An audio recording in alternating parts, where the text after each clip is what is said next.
السلام عليكم. ناس مدينة زكان، نتمنى تكونوا بخير. مدينة زكان هي مدينة تاريخية دوا عليها المختار السوسي بزاف في الكتاب ديالو المعسول.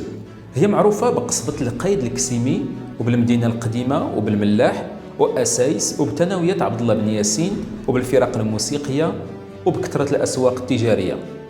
إداريا مدينة زكان هي عاصمة عمالة زكان أيت ملول بجهة سوس ماسة.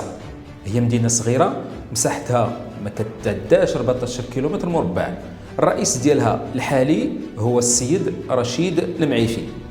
مدينة زكان لعبات أدوار تاريخية قبل الاستعمار، حيث كانت القيادة ديالها كتحكم من أكادير حتى الهوارة، ولعبات أدوار هامة في فترة الاستعمار، وكانت مركز إدارة مدينة أكادير من بعد زلزال 1960.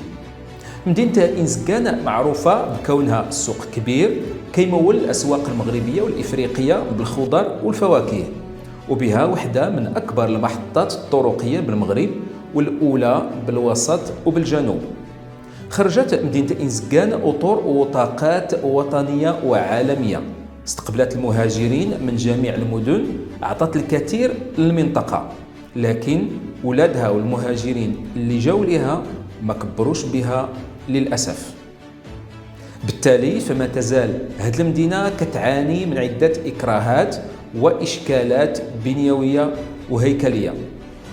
اليوم بغيناكم تدويو لينا على هذه المدينة، اشنو بان لكم في مرافقها وفي خدماتها والبنيات التحتية اللي كتوفر عليها.